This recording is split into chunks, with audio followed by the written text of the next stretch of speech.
نحمده ونستعينه ونستغفره ونعوذ بالله من شرور أنفسنا ومن سيئات أعمالنا من يهده الله فلا مضل له ومن يضلل فلا هادي له وأشهد أن لا إله إلا الله وحده لا شريك له وأشهد أن محمدا عبده ورسوله أرسله بالهدى ودين الحق ليظهره على الدين كله ولو كره المشركون اللهم صل على محمد وعلى آل محمد كما صليت على إبراهيم وعلى آل إبراهيم إنك حميد مجيد اللهم بارك على محمد وعلى آل محمد كما باركت على إبراهيم وعلى آل إبراهيم إنك حميد مجيد يا أيها الذين آمنوا اتقوا الله حق تقاته ولا تموتن إلا وأنتم مسلمون أما بعد فإن خير الحديث كتاب الله وخير الهدي هدي محمد صلى الله عليه وسلم وشر الأمور محدثاتها وكل محدثة بدعة وكل بدعة ضلالة وكل ضلالة في النار أعوذ بالله من الشيطان الرجيم بسم الله الرحمن الرحيم ألم تر كيف فعل ربك بأصحاب الفيل ألم يجعل كيدهم في تضليل وأرسل عليهم طيرا أبابيل ترميهم بحجارة من سجيل فجعلهم كعصف مأكول يا أيها الناس أوصيكم وإياي أولا بتقوى الله.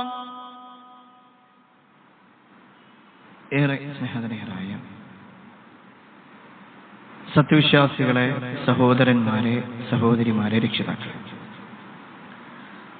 അള്ളാഹുവിന്റെ വിധിവിലക്കൽ അനുസരിച്ചുകൊണ്ടും പ്രവാചകൻ സല്ലല്ലാഹു അലൈഹി വസല്ലമയുടെ ജീവിതചര്യ പിൻപറ്റിക്കൊണ്ടും ജീവിക്കണമേ എന്ന്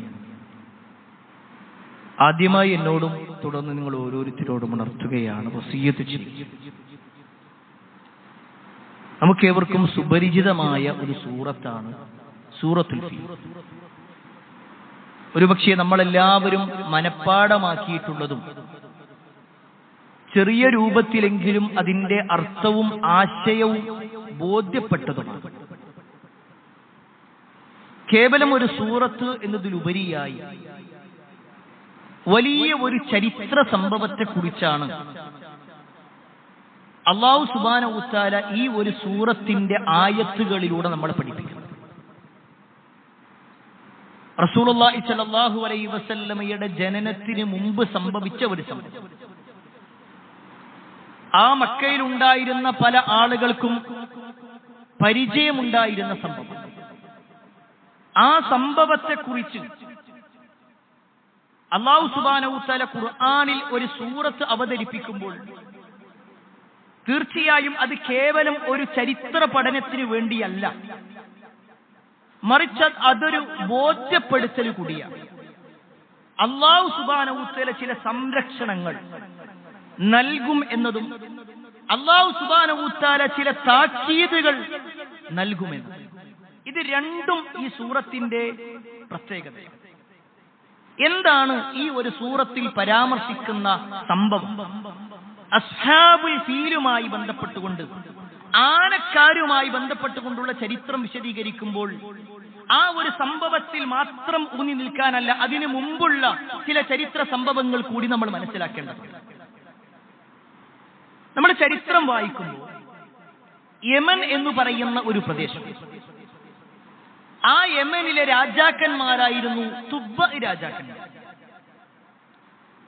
ഈ രാജാക്കന്മാർ യമൻ ഭരിച്ചുകൊണ്ടിരിക്കുന്ന കാലഘട്ടം, അന്ന് യമനെ സംബന്ധിച്ചിടത്തോളം വലിയ സാമ്പത്തിക സ്ഥിതിയുണ്ട്. അവർക്കാകട്ടെ വലിയ ഒരു സാമ്പത്തിക സ്ഥിതിക്ക് വേണ്ടിയുള്ള ഒരു അണക്കെട്ടുമുണ്ട്. അവരുടെ നാട്ടിലെ കൃഷിക്കും അയൽ നാടുകളിലേക്ക് കടം കൊടുത്തുകൊണ്ടുമൊക്കെ ആ ഒരു രാജ്യം സമ്പൽ സമൃദ്ധമായിക്കൊണ്ടിരിക്കും. എന്നാൽ അവർക്ക് സമ്പത്ത് ലഭിക്കുമ്പോൾ അള്ളാഹുവിന് നന്ദി കാണിക്കുന്നതിന് പകരം അവർ നന്ദികേട് കാണിക്കാൻ തുടങ്ങി, അള്ളാഹുവിന് എതിരായി ജീവിക്കാൻ തുടങ്ങി. സ്വാഭാവികമായും അള്ളാഹു അവർക്കെതിരെ ഒരു പരീക്ഷണം ഇറക്കി. ചരിത്രത്തിൽ കാണുവാൻ സാധിക്കും, അവർ അവരുടെ വലിയ അസറ്റായി കണ്ടിരുന്ന ആ ഒരു അണക്കെട്ട് പൊട്ടുകയും അത് പൊട്ടി അതിലുള്ള വെള്ളം ഒലിക്കുകയും ഒരുപാട് ആളുകൾ ആ വെള്ളത്തിൽ പെടുകയും എന്നു വേണ്ട പല ആളുകളും ആ നാട് വിട്ടുകൊണ്ട് പോകേണ്ടി വരികയും ചെയ്യും. റസൂലുള്ളാഹി സ്വല്ലല്ലാഹു അലൈഹി വസല്ലം ജനിക്കുന്നതിന് എത്രയോ കാലങ്ങൾക്ക് മുമ്പുള്ള സംഭവമാണ് പറയുന്നത്. അങ്ങനെ യമനിൽ നിന്ന് പല ആളുകളും ലോകത്തിന്റെ വിവിധ ഭാഗങ്ങളിലേക്ക് പോയി. ചില ആളുകളാകട്ടെ അന്ന് അറബിയയിലുള്ള യസ്രിബ് എന്ന് പറയുന്ന പ്രദേശത്തേക്ക് വന്നു. യസ്രിബ് എന്ന് പറഞ്ഞാൽ ഇന്നത്തെ മദീന. ഇന്നത്തെ മദീനയുടെ പഴയ പേരാണ് യസ്രിബ്. ഈ യസ്രിബിലേക്കും അവർ വന്നു, അവിടെ താമസം തുടങ്ങി. കാലങ്ങൾ പിന്നെയും കഴിഞ്ഞു. യമൻ വീണ്ടും ഒന്ന് പൂർവസ്ഥിതിയിലായപ്പോ അവിടെയുണ്ടായിരുന്ന തുബ്ബ രാജാക്കന്മാരിൽപ്പെട്ട ഒരാൾ തങ്ങളുടെ നാട്ടിൽ നിന്നും അകന്നു പോയിട്ടുള്ള ആളുകളെയെല്ലാം ഒരുമിച്ച് കൂട്ടാനും അവരെ തിരിച്ചു കൊണ്ടുവരാനും പരിശ്രമിച്ചു. അങ്ങനെ എല്ലാവരെയും വിളിച്ചു. പക്ഷേ യസ്രിബുകാരായ ആളുകൾ അവരവിടെ തന്നെ കൂട്ടി. ഇത് ഈ തുബ്ബ രാജാവിന് ഇഷ്ടപ്പെട്ടില്ല. അയാൾ വലിയ ഒരു സൈന്യവുമായിട്ട് യസ്രിബ് ആക്രമിക്കാൻ വേണ്ടി പുറപ്പെട്ടു. ചരിത്രത്തിൽ കാണുവാൻ സാധിക്കും, വലിയ ഒരു യുദ്ധം നടന്നു. ഈ യമൻ രാജാവിന്റെയും പരിവാരങ്ങളുടെയും അടുക്കൽ വലിയ വലിയ ആയുധങ്ങളുണ്ട്, സൗകര്യങ്ങളുണ്ട്. എന്നാൽ യസ്രിബുകാരെ സംബന്ധിച്ചിടത്തോളം അവർ കൃഷിക്കാരായതുകൊണ്ട് തന്നെ അവരുടെ കയ്യിലുള്ള കൃഷിയുടെ ആയുധങ്ങൾ മാത്രമാണ് അവരുടെ കയ്യിലുണ്ടായത്. എന്നിട്ടും ആ യുദ്ധം ദിവസങ്ങളോളം നീണ്ടു. ആ യുദ്ധത്തിനെ കുറിച്ച് ചരിത്രത്തിൽ കാണുവാൻ സാധിക്കും. പകലിൽ രണ്ടു കൂട്ടരും തമ്മിൽ ശക്തമായ യുദ്ധമായിരുന്നു. എന്നാൽ രാത്രിയായി കഴിഞ്ഞാൽ ഈ യസ്രിബുകാരായ ആതിഥേയ മര്യാദകൾ ധാരാളമായി പാലിക്കുന്ന അവർ ഭക്ഷണം ഉണ്ടാക്കിയിട്ട് ഈ തുബ്ബ രാജാവിനും അയാളുടെ കൂടെയുള്ള സൈനികന്മാർക്കും എല്ലാം എത്തിച്ചു കൊടുക്കും. പകലിൽ യുദ്ധം ചെയ്യാം, രാത്രി അവർക്ക് ഭക്ഷണം കൊടുക്കും. ഇങ്ങനെ വരെ സംഭവിച്ചു. ദിവസങ്ങൾ നീണ്ടിട്ടും ഈ യസ്രിബുകാരെ പരാജയപ്പെടുത്താൻ തുബ്ബ രാജാവിന് കഴിയുന്നില്ല. അതിനിടയിലാണ് അന്ന് യസ്രിബിൽ നിലകൊണ്ടിരുന്ന ജൂത കുടുംബത്തിൽപ്പെട്ട അല്ലെങ്കിൽ ജൂത പുരോഹിതന്മാരിൽപ്പെട്ട രണ്ടാളുകൾ ഈ തുബ്ബ രാജാവിന്റെ അടുക്കൽ വന്നു. എന്നിട്ട് രാജാവിനോട് പറഞ്ഞു, നിങ്ങൾ പ്രതീക്ഷിക്കുന്നത് ഈ നാട് പിടിച്ചെടുക്കണമെന്ന ഉദ്ദേശത്തിലാണല്ലോ, എന്നാൽ നിങ്ങൾക്കതിനൊരിക്കലും കഴിയൂല. ഈ നാട് ഒരു പ്രവാചകനെ കാത്തിരിക്കുന്ന നാടാണ്. ഈ നാട്ടിലേക്ക് ഒരു പ്രവാചകന്റെ വരവ് വരാനുണ്ട് എന്നത് ഞങ്ങൾ വേദങ്ങളിലൂടെ മനസ്സിലാക്കിയതാണ്. അതുകൊണ്ട് തന്നെ ഈ നാടിനെ പിടിച്ചെടുക്കുവാനോ ഇതിനെ ഇല്ലാതാക്കുവാനോ നിങ്ങൾക്ക് സാധിക്കുകയില്ല. നിങ്ങൾക്ക് വേണമെങ്കിൽ ഈ നാട്ടിൽ സൗകര്യങ്ങൾ ഏർപ്പെടുത്തി തരാം, നല്ല നല്ല കെട്ടിടങ്ങൾ ഉണ്ടാക്കി തരാം. ഒരു പക്ഷേ പിൽക്കാലഘട്ടത്തിൽ ഒരു പ്രവാചകൻ കടന്നു വരുന്ന സമയത്ത് നിങ്ങൾ ഉണ്ടാക്കിയ ബിൽഡിങ്ങിൽ ഒരു പക്ഷേ താമസമാക്കുകയും ചെയ്യും. അങ്ങനെ ഈ ജൂത പുരോഹിതന്മാർ അവരുടെ മതവുമായി ബന്ധപ്പെട്ടുകൊണ്ടുള്ള കാര്യങ്ങൾ ഈ തുബ്ബ രാജാവിനെ അറിയിച്ചു കൊടുത്തു. ചരിത്രത്തിൽ കാണുവാൻ സാധിക്കും, ഈ തുബ്ബ രാജാവ് ജൂതമതം സ്വീകരിച്ചു. അയാൾ ജൂതമതം സ്വീകരിച്ചു എന്ന് മാത്രമല്ല, അയാൾ തിരിച്ചു പോകുന്ന സമയത്ത് രണ്ട് പുരോഹിതന്മാരെയും യമനിലേക്ക് കൊണ്ടുപോവുകയാണ്. എന്നിട്ട് യമനിലെത്തി. അന്ന് യമനിലെ ആളുകൾ എന്ന് പറഞ്ഞാൽ ക്രിസ്തു മതവുമായി ബന്ധപ്പെട്ടുകൊണ്ടുള്ള ആളുകളായിരുന്നു. അഥവാ ഈസാ നബി അലൈഹിസ്സലാം എന്താണോ പ്രബോധനം ചെയ്തത് അതനുസരിച്ച് ജീവിക്കുന്ന ആളുകളായിരുന്നു. ഈ തുബ്ബ രാജാവ് കൊണ്ടുവന്ന ജൂത പുരോഹിതന്മാർ അവർ ജൂതമതം പ്രബോധനം ചെയ്യാൻ തുടങ്ങി. ആളുകളൊക്കെ കുറച്ചൊക്കെ മാറ്റം വരാൻ തുടങ്ങി. പല ആളുകളും ജൂതമതത്തിലേക്കൊക്കെ വന്നു. പക്ഷേ ഈ തുബ്ബ രാജാവ് മരണപ്പെട്ടപ്പോ പിന്നീട് അവിടെ ഭരണാധികാരം ഏറ്റെടുത്തത് സൂനുവാസ് എന്ന് പറയുന്ന ഒരു വ്യക്തിയായിരുന്നു. ഒരു ക്രൂര മനസ്സിന്റെ ഉടമയായിരുന്നു അയാൾ. അയാളാകട്ടെ ആളുകൾക്ക് പ്രബോധനത്തിനേക്കാൾ കാർക്കശ്യത്തോടുകൂടി നിയമപരമായി കൊണ്ടാണ് എല്ലാവരും ജൂതമതത്തിലേക്ക് വരണമെന്ന് തീരുമാനിച്ചത്. ബലപ്രയോഗത്തിലൂടെ ജൂതമതത്തിലേക്ക് കൊണ്ടുവരാൻ നോക്കി. അതിനെക്കുറിച്ച് വിശുദ്ധ ഖുർആനിൽ തന്നെ കാണുവാൻ സാധിക്കും. ആളുകൾ സ്വീകരിക്കാത്തതിന്റെ പേരിൽ ജൂതമതം ഞങ്ങൾ സ്വീകരിക്കുന്നില്ല എന്ന് പറഞ്ഞ ഒറ്റ കാരണത്താൽ 20,000-ഓളം ആളുകളെ വലിയ ഒരു കിടങ്ങ് കുടിച്ച് ആ കിടങ്ങിലേക്ക് ഇട്ടുകൊണ്ട് കത്തിച്ചു കളഞ്ഞു. അതിനെക്കുറിച്ച് ഖുർആനിൽ പറയുന്നത് അസ്ഹാബുൽ ഉഖ്ദൂദ് അന്നാരി ദാത്തിൽ വഖൂദ്. ഖുർആൻ ഓതുന്ന സമയത്ത് നമ്മൾ കേട്ടിട്ടുണ്ടാകും. കിടങ്ങിന്റെ ആളുകൾ എന്ന് പറയുന്ന സംഭവം ഇതുമായി ബന്ധപ്പെട്ടുകൊണ്ടാണ്. അങ്ങനെ 20,000-ഓളം ആളുകളെ അയാൾ കൊല്ലാൻ നോക്കി. അതിൽ നിന്ന് ഒരേ ഒരാൾ മാത്രമാണ് രക്ഷപ്പെട്ടത്. ദൂ സഅലബാൻ എന്ന് പറയുന്ന ഒരു വ്യക്തി.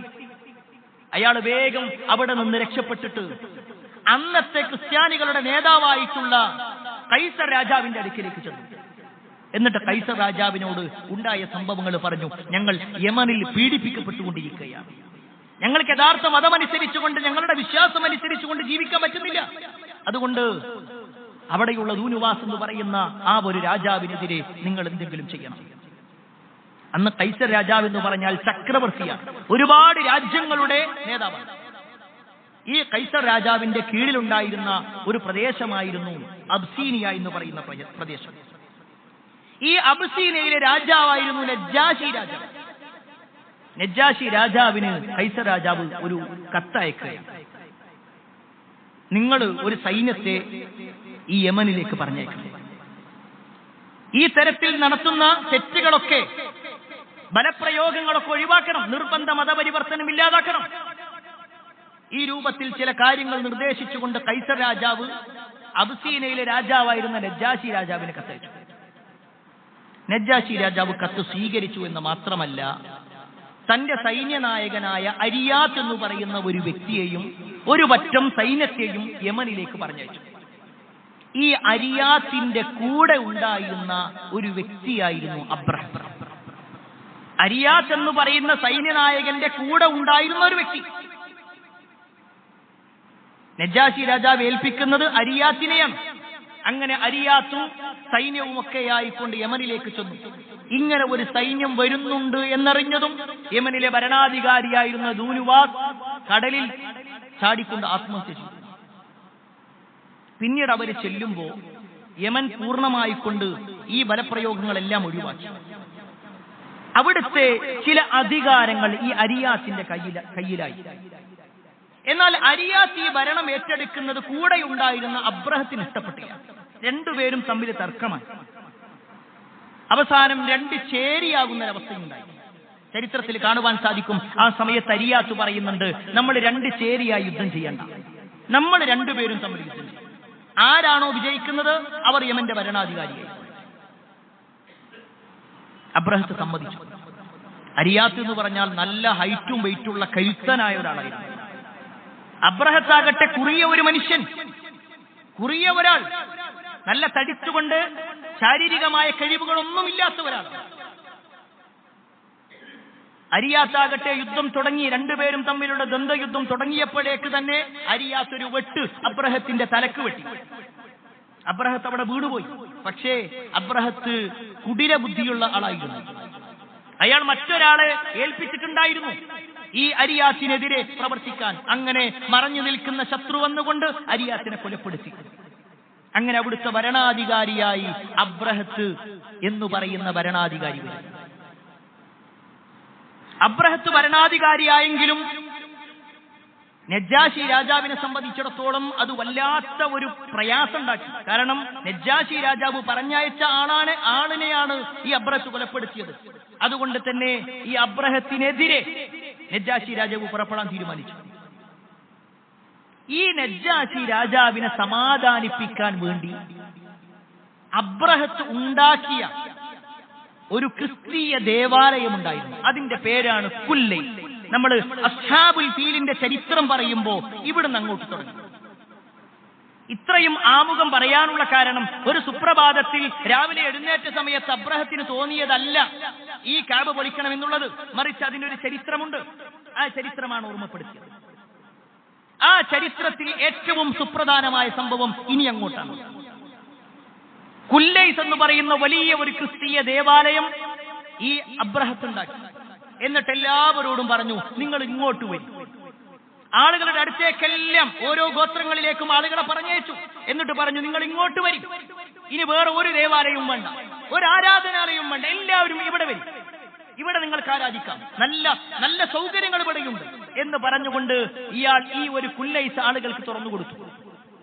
എന്നാൽ ഖേദകരമെന്ന് പറയട്ടെ, അറബികളായ ആരും തന്നെ അങ്ങോട്ട് വന്നില്ല. അവരെല്ലാവരും ഞങ്ങൾക്ക് കഅബ മതി എന്ന നിലക്കാ ഉണ്ടായിരുന്നു. കഅബയോളം വലിയ സ്ഥാനം മറ്റൊന്നിനുമില്ല എന്ന് അവർ വിശ്വസിച്ചിരുന്നു.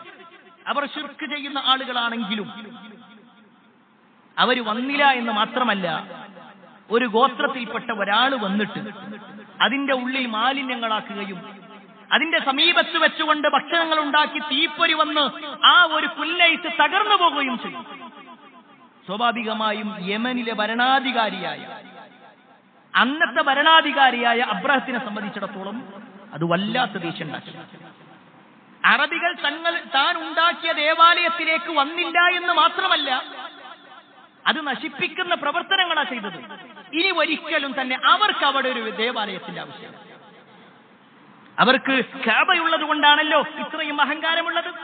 എന്നാൽ ആ കഅബ ഇന്ന് തകർത്ത, കഅബ ഇല്ലാതാക്കുക, ഈ ഒരു ലക്ഷ്യത്തിലാണ് അബ്രഹത്ത് പുറപ്പെടുന്നത്, യമനിൽ നിന്ന് പുറപ്പെടുന്നത്.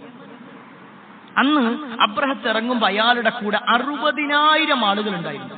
60,000 ആളുകൾ. ഞാൻ ഈ ചരിത്രം പറയുമ്പോൾ നമ്മൾ മനസ്സിലാക്കണം, റസൂലുള്ളാഹി സ്വല്ലല്ലാഹു അലൈഹി വസല്ലമ മക്കത്ത് ജനിക്കുമ്പോൾ അന്നത്തെ മക്കയുടെ ജനസംഖ്യ എന്ന് പറഞ്ഞാൽ 4000-ൽ താഴെയാണ്. 4000-ൽ താഴെ മാത്രമാണ് മക്കയുടെ ജനസംഖ്യ. അതിനിടയിലാണ് 60,000-ഓളം വരുന്ന ഒരു സൈന്യവുമായി കൊണ്ട് അബ്രഹത്ത് വരുന്നത്. അത് വരിക എന്ന് മാത്രമല്ല, വരുന്ന ഭാഗങ്ങൾ ഏതെല്ലാം ഗോത്രങ്ങളുണ്ടോ അതെല്ലാം കൊള്ളയടിച്ചുകൊണ്ടും അവരെയെല്ലാം തങ്ങളുടെ അടിമയാക്കിക്കൊണ്ടും ഒരു വലിയ സൈന്യമായി കൊണ്ടാണ് വരുന്നത്. ആ ഒരു സൈന്യത്തിന് അസ്ഹാബുൽ ഫീൽ, ആനപ്പട എന്ന് പേര് വരാനുണ്ടായ കാരണം ആ കൂട്ടത്തിൽ 12 ആനകൾ ഉണ്ടായിരുന്നു. 12 ആനകൾ. അതിൽ ഏറ്റവും വലിയ ആന, ആ ആനയുടെ മുകളിലാണ് അബ്രഹത്ത് ഇരുന്നത്. ആ ആനക്ക് അയാൾ പേരും കൊടുത്തു, മഹ്മൂദ് എന്നുള്ള പേര്. മഹ്മൂദ് എന്നുള്ള പേരും കൊടുത്തു. അങ്ങനെ അയാൾ ആ ഒരു ആനയുമായിട്ട് വരികയാണ്. അയാൾക്ക് അറിയൂല മക്ക എവിടെയെന്ന് അറിയില്ല. പല ആളുകളെയും തകർത്തുകൊണ്ടും ചില ആളുകളെയൊക്കെ കൂട്ടിപ്പിടിച്ചുകൊണ്ടും അയാൾ വന്നു. അങ്ങനെ മക്ക എത്തുന്നതിന്റെ തൊട്ടു മുമ്പ് വാദി മുഖമ്മസ് എന്ന് പറയുന്ന പ്രദേശം, ഇന്നത്തെ അറഫയോട് അടുത്തിട്ടുള്ള പ്രദേശം, അവിടെ എത്തിയ സമയത്ത് അയാൾ മക്കയിലുണ്ടായിരുന്ന പലതും കൊള്ളയടിച്ചു. അതിൽ അന്നത്തെ കഅബയുടെ ഭരണാധികാരിയായിരുന്ന, അല്ലെങ്കിൽ കഅബയുടെ മേൽനോട്ടക്കാരനായിരുന്ന അബ്ദുൽ മുത്തലിബിന്റെ 200ഓളം ഒട്ടകങ്ങൾ ഉണ്ടായിരുന്നു. ഈ അബ്ദുൽ മുത്തലിബ് എന്ന് പറഞ്ഞാൽ ആരാന്നുള്ളത് നമുക്ക് എല്ലാവർക്കും അറിയാം. നബി സല്ലല്ലാഹു അലൈഹി വസല്ലമയുടെ വല്ലിപ്പയാണ്. ഈ നബി സല്ലല്ലാഹു അലൈഹി വസല്ലമയുടെ വല്ലിപ്പയായ അബ്ദുൽ മുത്തലിബിന്റെ 200ഓളം ഒട്ടകങ്ങളും ഇയാൾ പിടിച്ചു. ഇതറിഞ്ഞ ഉടനെ അബ്ദുൽ മുത്തലിബ് അങ്ങോട്ട് വരികയാണ്. ചരിത്രത്തിൽ കാണാൻ പറ്റും, ഈ അബ്ദുൽ മുത്തലിബ് എന്ന് പറഞ്ഞ നല്ല താടിയൊക്കെയുള്ള, കാണാൻ നല്ല സൗന്ദര്യമുണ്ടായിരുന്ന, ആരും ഒന്ന് വന്ന് സംസാരിക്കുകയാണെങ്കിൽ ബഹുമാനം കൊടുക്കുന്ന വ്യക്തിത്വമായിരുന്നു. അബ്ദുൽ മുത്തലിബ് കാണാൻ വേണ്ടി വന്നു എന്നറിഞ്ഞപ്പോഴേക്കന്നെ അബ്രഹത്ത് നല്ല സ്വീകരണങ്ങൾ ഒരുക്കി. അങ്ങനെ അബ്ദുൽ മുത്തലിബ് വന്നിരുന്നു. അബ്രഹത്തിന്റെ വിചാരം എന്താന്ന് വെച്ച് കഴിഞ്ഞാൽ, ഈ ഒരു കഅബയുമായി ബന്ധപ്പെട്ടുകൊണ്ടുള്ള ചർച്ചകൾ നടത്താൻ വേണ്ടിയാണ് അബ്ദുൽ മുത്തലിബ് വന്നിട്ടുള്ളത്. സംസാരം തുടങ്ങിയ സമയത്ത് തന്നെ അബ്ദുൽ മുത്തലിബ് പറഞ്ഞു, ഞാൻ വന്നിട്ടുള്ളത് നിങ്ങൾ പിടിച്ചിട്ടുള്ള 200 ഒട്ടകങ്ങൾ ഉണ്ടല്ലോ, അത് ഇന്റതാണ്, അത് നിങ്ങൾ എനിക്ക് തരണം, അത് വാങ്ങാൻ വേണ്ടിയിട്ടാണ് ഞാൻ വന്നത്. ഇത് കേട്ടതും അബ്രഹത്ത് എഴുന്നേറ്റു. എന്നിട്ട് പറഞ്ഞു, ഞാൻ നിങ്ങൾ മാന്യനാണെന്ന് വിചാരിച്ചു, നിങ്ങളുടെ ദേവാലയത്തിന്റെ വിഷയത്തിൽ കഅബയുടെ കാര്യത്തിൽ എന്തെങ്കിലും പറയുമെന്ന് പ്രതീക്ഷിച്ചു. പക്ഷെ നിങ്ങൾ ഒന്നും പറയാതെ നിങ്ങളുടെ ആവശ്യം മാത്രം നിങ്ങൾ പറയാണ്. നിങ്ങളുടെ സമ്പത്തിന്റെ കാര്യത്തിൽ മാത്രമാണോ നിങ്ങൾ പറയുന്നത്? ആ വാക്ക് അബ്രഹത്ത് പറഞ്ഞ ഉടനെ അബ്ദുൽ മുത്തലിബ് പറയുന്ന ഒരു വാചകം ഹദീസുകളിൽ കാണാൻ പറ്റും. ആ സമയത്ത് അബ്ദുൽ മുത്തലിബ് പറയാണ്, അന റബ്ബുൽ ഇബിൽ, നിങ്ങൾ പിടിച്ചു വെച്ചിട്ടുള്ള ഒട്ടകങ്ങളില്ലേ, ആ ഒട്ടകങ്ങളുടെ രക്ഷിതാവ് ഞാനാണ്, ആ ഒട്ടകങ്ങളുടെ ഉടമസ്ഥൻ ഞാനാണ്. വൽ ബൈത്ത് ലഹു റബ്ബുൻ, നിങ്ങൾ പറഞ്ഞ കഅബല്ലേ, ആ കഅബക്ക് ഒരു റബ്ബുണ്ട്. യംനഉഹു മിൻക, നിന്റെ അടുക്കൽ നിന്ന് അത് അള്ളാഹു സംരക്ഷിച്ചുകൊള്ളും, ആ റബ്ബ് സംരക്ഷിച്ചുകൊള്ളും. ഇവിടെ ഒരു ചരിത്രം നമ്മൾ മനസ്സിലാക്കണം. റസൂലുള്ളാഹി സ്വല്ലല്ലാഹു അലൈഹി വസല്ലം വരുന്ന സമയത്ത് അബ്ദുൽ മുത്തലിബ് അടക്കമുള്ള ആളുകൾക്ക് അള്ളാഹുവിൽ വിശ്വാസമുണ്ടായിരുന്നു. അവർ അള്ളാഹിനെ വിശ്വസിച്ചിട്ടുണ്ട്. പക്ഷെ നമ്മൾ വിശ്വസിക്കുന്നത് പോലെ ലാ ഇലാഹ ഇല്ലല്ലാഹ് മുഹമ്മദ് റസൂലുള്ളാഹ് പൂർണ്ണമായി അംഗീകരിച്ചവരാണ് എന്നല്ല പറഞ്ഞതിന്റെ അർത്ഥം. ഈ അബ്ദുൽ മുത്തലിബും അബ്രഹത്തും സംസാരിക്കുന്ന സമയത്ത് റസൂലുള്ളാഹി സ്വല്ലല്ലാഹു അലൈഹി വസല്ലം ജനിച്ചിട്ട് തന്നെയില്ല. പിന്നെ ഈ അബ്ദുൽ മുത്തലിബ് ഏതൊരു റബ്ബിനെ കുറിച്ചാണ് പറഞ്ഞത്? അവിടെയാണ് ചരിത്രകാരന്മാരും പണ്ഡിതന്മാരും വിശദീകരിക്കുന്നത്, ഏതൊരു റബ്ബിനെയാണോ നമ്മൾ ആരാധിക്കുന്നത് അതേ റബ്ബിനെ തന്നെയാണ് അയാൾ പറഞ്ഞിട്ടുള്ളത്, ആ റബ്ബിനെ തന്നെയാണ് സൂചിപ്പിച്ചത്. ഏതായിരുന്നാലും അവിടുന്ന് അബ്ദുൽ മുത്തലിബ് വീണ്ടും ചോദിച്ചു. അബ്ദുൽ മുത്തലിബിനോട് വീണ്ടും അബ്രഹത്ത് ചോദിക്കുകയാണ്, നിങ്ങൾക്ക് കഅബയെ കുറിച്ചൊന്നും പറയാല്ല, അതിനെ തടുക്കാൻ നിങ്ങൾക്ക് ആഗ്രഹമല്ല? ആ സമയത്ത് വീണ്ടും അബ്ദുൽ മുത്തലിബ് പറയാണ്, അതിന്റെ കാര്യം ആ റബ്ബിലേക്ക് വിടുന്നു, ബാക്കിയൊക്കെ നിന്റെ കാര്യം റബ്ബ് നോക്കിക്കോ. ചരിത്രത്തിൽ കാണുവാൻ സാധിക്കും. എന്നിട്ട് അബ്ദുൽ മുത്തലിബ് മക്കയുടെ ഭാഗത്തേക്ക് ചെന്നു, ആളുകളെല്ലാവരെയും വിളിച്ചുകൂട്ടി. എന്നിട്ട് എല്ലാവരോടും ആ കഅബത്തിന്റെ പരിസരത്തുനിന്ന് മാറി നിൽക്കാൻ വേണ്ടി പറഞ്ഞു. മലകളുടെ ഭാഗങ്ങളിലേക്ക്, മലയിടുക്കുകളിലേക്ക് മാറാൻ വേണ്ടി പറഞ്ഞു. എല്ലാവരെയും അങ്ങോട്ട് മാറ്റി. കാരണം അവർക്കറിയാം, കഅബ പൊളിക്കാനായി വന്നാൽ തീർച്ചയായും അവിടെ വലിയ ഒരു സംഭവം വരാനിരിക്കുന്നു. അങ്ങനെ എല്ലാവരും അവിടുന്ന് മാറി. ചരിത്രത്തിൽ കാണുവാൻ സാധിക്കും, അബ്രഹത്തും സൈന്യവും കഅബയുടെ ഭാഗത്തേക്ക് ഇറങ്ങാൻ തീരുമാനിച്ചു. ഈ വാദി മുഖമ്മസിൽ നിന്ന് കഅബയുടെ ഭാഗത്തേക്ക് ഈ ആനകളെ തിരിച്ചാൽ ആനകൾ അവിടുന്ന് അനങ്ങൂല. അവിടുന്ന് കാലുകൾ അനക്കാൻ പറ്റാത്തൊരവസ്ഥ. എന്നാൽ യമന്റെ ഭാഗത്തേക്കോ അല്ലെങ്കിൽ ഷാമിന്റെ ഭാഗത്തേക്കോ ഏത് ഭാഗത്തേക്ക് തിരിച്ചാലും അതങ്ങോട്ട് തിരിഞ്ഞു പോകും ചെയ്യും. മുന്നിലേക്ക് കഅബയുടെ ഭാഗത്തേക്ക് തിരിച്ചാൽ അത് വരുന്നില്ല. എത്ര അതിനെ മർദ്ദിച്ചിട്ടും അതിനെ വിളിച്ചിട്ടും അതിനെ സ്വാധീനിച്ചിട്ടും ഒന്നും അത് അനങ്ങാത്തൊരവസ്ഥയുണ്ട്. ഈ സംഭവം നടന്നുകൊണ്ടിരിക്കുകയാണ്. അല്ലാഹു സുബ്ഹാനഹു വ തആല ഒരു പറ്റം പക്ഷികളെ പറഞ്ഞയക്കുന്നത്. ഒരു പറ്റം പക്ഷികൾ അല്ലാഹു സുബ്ഹാനഹു വ തആല പറഞ്ഞയക്കണം. സമുദ്രത്തിന്റെ ഭാഗത്ത് നിന്ന് ഒരു ചെറിയ കുരുവികളോളം വലിപ്പമുള്ള പക്ഷികൾ. ചില ആളുകളെങ്കിലും വിചാരിച്ചിട്ടുള്ളത് വലിയ ആനകളെ തകർക്കേണ്ടതാണല്ലോ, അപ്പൊ വലിയ ആനറാഞ്ചി പക്ഷികളായിരിക്കുന്ന അല്ല. നമ്മൾ ഖുർആൻ പരിശോധിച്ചു നോക്കുമ്പോ, അതിന്റെ തഫ്സീറുകൾ പരിശോധിച്ചു നോക്കുമ്പോ ചെറിയ രൂപത്തിലുള്ള പക്ഷികളുണ്ടായിരുന്നു. ചെറിയ പക്ഷികൾ. ആ പക്ഷികളുടെ കയ്യിലൊക്കെ അതിന്റെ കൊക്കിലും അതേപോലെ തന്നെ രണ്ട് കാലുകളിലുമായിക്കൊണ്ട് കടലമണിയോളം വലിപ്പമുള്ള കല്ലുകളുണ്ടായിരുന്നു. കടലമണിയോളം വലിപ്പമുള്ള കല്ലുകൾ. ആ കല്ലുകളുമായിട്ട് അത് വരികയും അതിന്റെ മുകളിൽ നിന്ന് അത് താഴേക്കിടുകയും ചെയ്യും. അത് വന്ന് പതിച്ച ഭാഗങ്ങളെല്ലാം കത്തിപ്പോകുന്നൊരവസ്ഥ, ആകെ തുളഞ്ഞു പോകുന്നൊരവസ്ഥ. ഈ ഒരു സംഭവത്തെക്കുറിച്ച് ഹദീസുകളിൽ നമുക്ക് കാണുവാൻ സാധിക്കും. അന്ന് ആ യുദ്ധത്തിൽ പങ്കെടുത്ത പലരെയും സഹാബിമാര് പിന്നെ കണ്ടു. അവരിൽ പല ആളുകൾക്കും കാഴ്ചയുണ്ടായിരുന്നില്ല. അവരിൽ പല ആളുകൾക്കും ശാരീരികമായ വൈകല്യങ്ങൾ ഉണ്ടായിരുന്നു. അതിന്റെ നേതൃത്വം കൊടുത്ത അബ്രഹത്ത് ആ യുദ്ധത്തിൽ മരണപ്പെട്ടിട്ടില്ല. അല്ലാഹു സുബ്ഹാനഹു വ തആല അബ്രഹത്തിനെ അവിടെ വെച്ചുകൊണ്ട് ഒരു സാക്ഷിയാക്കുകയാണ്. അവൻ കൊണ്ടുവന്ന സൈന്യം മുഴുവൻ ഒന്നുമല്ലാത്തൊരവസ്ഥയിലേക്ക്, മഅകൂൽ ഖുർആനിന്റെ പ്രയോഗമാണ്, ആ രൂപത്തിലേക്ക് മാറ്റി. പിന്നെ അവൻ അവിടെ നിന്ന് പോകുകയാണ്. അല്ലാഹു സുബ്ഹാനഹു വ തആല ആ സമയത്ത് അവനൊരു രോഗം വരുത്തി. ചരിത്രത്തിൽ കാണുവാൻ സാധിക്കും. അവൻ നടന്നുപോയി ഏകദേശം യമനിലേക്ക് എത്തുന്നതിന് മുമ്പ് അവന്റെ ശരീരത്തിലെ ഓരോ ഭാഗങ്ങളും കൊടിഞ്ഞ് കൊടിഞ്ഞ് കൊടിഞ്ഞ് അവൻ പിന്നെ ആരും തിരിഞ്ഞു നോക്കാനില്ലാത്തൊരവസ്ഥയിലേക്ക് അവൻ അങ്ങനെ മരിച്ചു. അല്ലാഹു സുബ്ഹാനഹു വ തആല നൽകിയ ഒരു പരീക്ഷണം.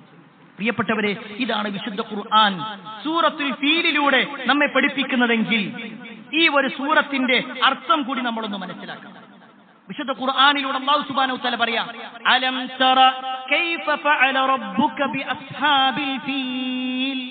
അലം തറ, താങ്കൾ കണ്ടില്ലയോ? കൈഫ ഫഅല റബ്ബുക ബി അസ്ഹാബിൽ ഫീൽ, ആ ആനക്കാരുടെ വിഷയത്തിൽ എങ്ങനെയാണ് നിന്റെ രക്ഷിതാവ് പ്രവർത്തിച്ചത് എന്ന് നീ കണ്ടില്ലയോ? ഇത് അല്ലാഹു സുബ്ഹാനഹു വ തആല പ്രവാചകൻ സല്ലല്ലാഹു അലൈഹി വസല്ലമക്കും അതിനു മുമ്പുണ്ടായിരുന്ന പല ആളുകൾക്കും ബോധ്യപ്പെടുത്തുകയാണ്.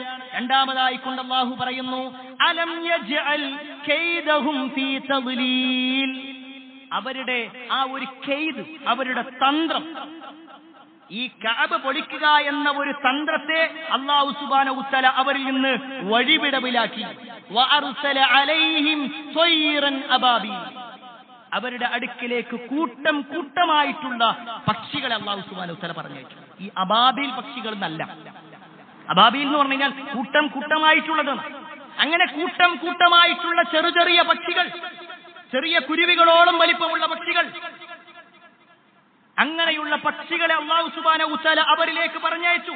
എന്നിട്ടോ തർമീഹിം ബിഹിജാറത്തിൻ മിൻ സിജ്ജീൽ, ചുട്ടുപഴുത്ത കല്ലുകളെ കൊണ്ട് അവരെ എറിയുകയും ചെയ്തു. തർമീഹിം എന്ന റമാ എന്ന എറിഞ്ഞു. തർമീഹിം ബിഹിജാറത്തിൻ മിൻ സിജ്ജീൽ, ചുട്ടുപഴുത്തിട്ടുള്ള കല്ലുകളെ ആ സൈന്യത്തിനെതിരെ അല്ലാഹു സുബ്ഹാനഹു വ തആല പ്രയോഗിക്കുകയും ചെയ്തു. എന്നിട്ട് അല്ലാഹു പറയാണ്, ഫജഅലഹും കഅസ്ഫിൻ മഅകൂൽ, അങ്ങനെ അവരെ തിന്നപ്പെട്ട വൈക്കോൽ കൂന പോലെയാക്കി. വൈക്കോല് കൊണ്ടുവന്നു കഴിഞ്ഞാൽ അവിടുന്ന് നമ്മൾ എത്ര എടുത്തു കഴിഞ്ഞാൽ പിന്നെ അവിടെ ഇങ്ങനെ കുറേ പാറിക്കിടക്കുന്നുണ്ടാവും. ഒരു സൈന്യം വന്നിട്ട് 60,000-ഓളം വരുന്ന ആളുകൾ വന്നിട്ട് എല്ലാവരും ചത്തൊടുങ്ങിയ ഒരവസ്ഥയിലേക്ക് അല്ലാഹു സുബ്ഹാനഹു വ തആല അവരെ മാറ്റി. ഇതാണ് അല്ലാഹു സുബ്ഹാനഹു വ തആല ഈ ആയത്തിലൂടെ, ഈ സൂറത്തിലൂടെ പഠിപ്പിക്കുന്നതെങ്കിൽ പ്രിയപ്പെട്ടവരെ, ഈ അസ്ഹാബുൽ ഫീലിന്റെ വിഷയത്തിൽ, അബ്രഹത്തിന്റെ വിഷയത്തിൽ, ആനക്കാരുടെ വിഷയത്തിൽ ചില തിരിച്ചറിവുകൾ നമുക്കുണ്ടാവേണ്ടതാണ്. അതിൽ ഒന്നാമത്തെ കാര്യം എന്താണ്? അള്ളാഹുവിന്റെ ദീനിനെ തകർക്കുവാനോ അള്ളാഹുവിന്റെ ഏതെങ്കിലും ചിഹ്നങ്ങളെ ഇല്ലാതാക്കുവാനോ ആര് പരിശ്രമിച്ചാലും അത് നടക്കും. വിശ്വാസികൾ ഈ ചരിത്രം, ഈ സൂറത്തുകൾ ഇങ്ങനെ വായിക്കുമ്പോൾ നിരാശയല്ല വേണ്ടത്. ഈ ദീനിനെ തകർക്കാൻ, ഇസ്ലാമിനെ ഇല്ലാതാക്കാൻ, മുസ്ലിമായി എന്നുള്ള ഒറ്റ കാരണത്താൽ കൊല ചെയ്തുകൊണ്ടിരിക്കപ്പെടുന്ന ഈ കാലഘട്ടത്തിൽ മുസ്ലിമിനെ സംബന്ധിച്ചിടത്തോളം ഭയപ്പാടില്ലാതെ ഈ ഒരു സൂറത്ത് മനസ്സിലാക്കണം. ഒരു വലിയ സൈന്യം 60,000-ഓളം വരുന്ന ആളുകൾ, അന്നത്തെ ആളുകൾ വളരെ തുച്ഛമായ ഒരു വിഭാഗത്തിനെതിരെ ഇറങ്ങി പുറപ്പെട്ടപ്പോഴും അവരിൽ ഒരാൾ പോലും ഒന്നും ചെയ്യേണ്ടതില്ലാത്ത വിധം അല്ലാഹു സുബ്ഹാനഹു വ തആല സംരക്ഷിച്ചിട്ടുണ്ട്. അല്ലാഹ് സംരക്ഷിക്കാറില്ല, അതെല്ലാ അർത്ഥത്തിലും. അതൊരു പക്ഷേ പക്ഷികളെ പറഞ്ഞയച്ചുകൊണ്ട് തന്നെ ആവണമെന്നില്ല എന്നും ഞാൻ അങ്ങനെ പറയാനുള്ള കാരണം, ഏകദേശം 4 മാസങ്ങൾക്ക് മുമ്പ് അമേരിക്കയിലെ ഒരു തീപിടുത്തവുമായി ബന്ധപ്പെട്ടുകൊണ്ട് നമ്മൾ നിരന്തരമായ വാർത്തകൾ കേട്ടിരുന്നു. അന്ന് പലരും പറഞ്ഞു അത് ഫലസ്തീനികളുടെ പ്രാർത്ഥനയാണെന്ന്. നമ്മളും ഒരു ഖുത്ബ ആ വിഷയവുമായി ബന്ധപ്പെട്ടിട്ട് പറഞ്ഞിട്ടുണ്ടായിരുന്നു. അത് അള്ളാഹുവിന്റെ ശിക്ഷയാണെന്നും അള്ളാഹുവിന്റെ പരീക്ഷണമാണെന്നും പലരും വ്യാഖ്യാനിച്ചു. ഞാൻ അതിലേക്കൊന്നുമല്ല പോകുന്നത്. പക്ഷേ അന്ന് അല്ലാഹു സുബ്ഹാനഹു വ തആല ആ തീയിനെ അവരെ കൊണ്ട് പരീക്ഷിച്ചുവെങ്കിൽ ഇന്ന് കേട്ടുകൊണ്ടിരിക്കുന്നത് ഏറ്റവും കൂടുതൽ ഫലസ്തീനികളെ കൊല ചെയ്തുകൊണ്ടിരുന്നത് ആരാണോ അവർക്കെതിരെയാണ്. ഒരു പക്ഷെ അതിനെതിരെയും പലരും പറയും, അവിടെ സാധാരണക്കാരായ ആളുകളില്ലേ, അവരെ പാവങ്ങളായ ആളുകളില്ലേ. അവിടെയാണ് റസൂലുള്ളാഹി സ്വല്ലല്ലാഹു അലൈഹി വസല്ലം പറഞ്ഞത്, ഫിത്നയുടെ കാര്യം അതിനെ നിങ്ങൾ കൈപിടിക്കുന്നില്ലെങ്കിൽ അത് എല്ലാവർക്കും ഒരുമിച്ചായിരിക്കും വരിക. അല്ലേ? നബി സല്ലല്ലാഹു അലൈഹി വസല്ലം അതിനെ നമുക്ക് വിശദീകരിച്ച് തന്നിട്ടുണ്ട്. ഒരു പറ്റം ആളുകൾ കടലിലൂടെ പോകുകയാണ്. നബി സല്ലല്ലാഹു അലൈഹി വസല്ലം പറയാ, ഒരു പറ്റം ആളുകൾ കടലിലൂടെ ഒരു കപ്പലിൽ പോകുകയാണ്. താഴെയുള്ള ആളുകൾക്ക് വെള്ളം കിട്ടണമെങ്കിൽ, കുടിക്കാനുള്ള വെള്ളം കിട്ടണമെങ്കിൽ, അവരുടെ ആവശ്യങ്ങൾക്കുള്ള വെള്ളം കിട്ടണമെങ്കിൽ അവർ മുകൾ പരപ്പിലേക്ക് വരണം. അവർ മുകളിലേക്ക് വന്നാലേ കിട്ടുള്ളൂ. അപ്പൊ ഇങ്ങനെ ഇടക്കിടക്ക് ഇങ്ങനെ കയറി വരുന്നത് കണ്ടപ്പോ അവരുടെ കൂട്ടത്തിലെ ഒരാൾക്ക് തോന്നുകയാണ്, ഇതിപ്പോ അങ്ങനെ മുകളിലേക്ക് ഇങ്ങനെ കയറേണ്ട ആവശ്യമില്ലല്ലോ, നമ്മൾ ചെറിയ ഒരു തുള തുളച്ചു കഴിഞ്ഞാൽ നമ്മുടെ തൊട്ടടുത്തേക്ക് വെള്ളം വരില്ലേ? നമ്മുടെ ഒരു തുള തുളച്ചാ പോരെ, ഒരു ദ്വാരം ഉണ്ടാക്കിയ പോരെ എന്ന് ആർക്കെങ്കിലും തോന്നിയാൽ നബി സല്ലല്ലാഹു അലൈഹി വസല്ലം പറയാണ്, അവന്റെ കൈ പിടിച്ചിട്ടില്ലെങ്കിൽ എല്ലാവർക്കുമാണ് പരീക്ഷണം, എല്ലാവരുമാണ് മുങ്ങിപ്പോവുക. എങ്കിൽ പ്രിയപ്പെട്ടവരെ, ഇത് എല്ലാവർക്കും ബാധകമാണ്. അത് കേവലം ഇസ്രായേലിന്റെ വിഷയത്തിൽ മാത്രമല്ല, സമൂഹത്തിൽ തിന്മ കണ്ടിട്ട് ആ തിന്മയുടെ കാര്യത്തിൽ ഒന്നും മിണ്ടാതെ തിരിഞ്ഞു പോകുന്ന ആളുകളെ ശ്രദ്ധിച്ചോ. നബി സല്ലല്ലാഹു അലൈഹി വസല്ലമയുടെ ഹദീസാണിത്. മൻ റആ മിൻകും മുൻകറൻ ഫൽയുഗയ്യിർ ബിയദിഹി ഫഇൻ ലം യസ്തതി ഫബിലിസാനി ഫഇൻ ലം യസ്തതി ഫബിഖൽബി വദാലിക അദ്റഫുൽ ഈമാൻ. നമ്മൾ കഴിഞ്ഞ പല ഖുതുബകളിലും ഈ ഹദീസ് വിശദീകരിച്ചിട്ടുണ്ട്. ഒരു തിന്മ കാണുമ്പോ, ഒരു തെറ്റ് കാണുമ്പോ, ഒരു കലാപത്തിന് ആളുകൾ നേതൃത്വം കൊടുക്കുമ്പോ, ഒരു സമൂഹത്തെ ഇല്ലാതാക്കാൻ വേണ്ടി പരിശ്രമിക്കുമ്പോ അവരുടെ കൈ പിടിക്കാൻ ആരും റെഡിയാകുന്നില്ലെങ്കിൽ അള്ളാഹുവിന്റെ ചില പരീക്ഷണങ്ങൾ വരും. അതൊരു പക്ഷേ ഈ പറയപ്പെട്ട ചെറിയ കുരുവികളുടെ വിഷയത്തിലാവാം, അതല്ലെങ്കിൽ കത്തിജ്വലിക്കുന്ന തീയിന്റെ വിഷയത്തിലാവാം, അതുമല്ലെങ്കിൽ വെള്ളപ്പൊക്കത്തിന്റെ വിഷയത്തിലാകാം. പല രൂപത്തിലും വരും. ഈ ചരിത്രം നമ്മെ ബോധ്യപ്പെടുത്തുന്നുണ്ട് അള്ളാഹുവിന്റെ സഹായം വിശ്വാസികൾക്കുണ്ടാകും, അള്ളാഹുവിന്റെ സഹായം ഉണ്ടാകും. ഇവിടെ സത്യത്തിൽ അന്നുണ്ടായിരുന്ന മക്കയിലുള്ള ആളുകൾ വിശ്വാസികളൊന്നുമല്ല. പക്ഷെ അള്ളാഹുവിന്റെ ആ ഒരു കഅബ എന്ന് പറയുന്ന പവിത്രമായ കേന്ദ്രം അത് അള്ളാഹു സംരക്ഷിക്കും. അത് ആര് തന്നെയാണ് നോക്കുന്നതെങ്കിലും ശരി, ആര് നോക്കുന്നവരാണെങ്കിലും ശരി, അള്ളാന്റെ ഒരു സംരക്ഷണം അവിടെ ഉണ്ടാകും.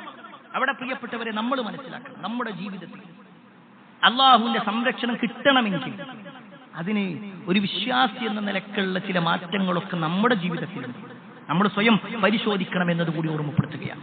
ഈ ചരിത്രങ്ങൾ ഓരോന്നും വായിച്ചു പോകുക എന്നതിലുപരിയായിക്കൊണ്ട് ഈ ചരിത്രങ്ങളിൽ നിന്ന് ഗുണപാഠം ഉൾക്കൊണ്ട് എന്താണോ ദീന്, ആ ദീനനുസരിച്ചുകൊണ്ട് ജീവിക്കാൻ ഞാനും നിങ്ങൾ പരിശ്രമിക്കുക. അതിന് അല്ലാഹു സുബ്ഹാനഹു വ തആല നമുക്ക് ഏവർക്കും തൗഫീഖ് നൽകുമാറാവട്ടെ.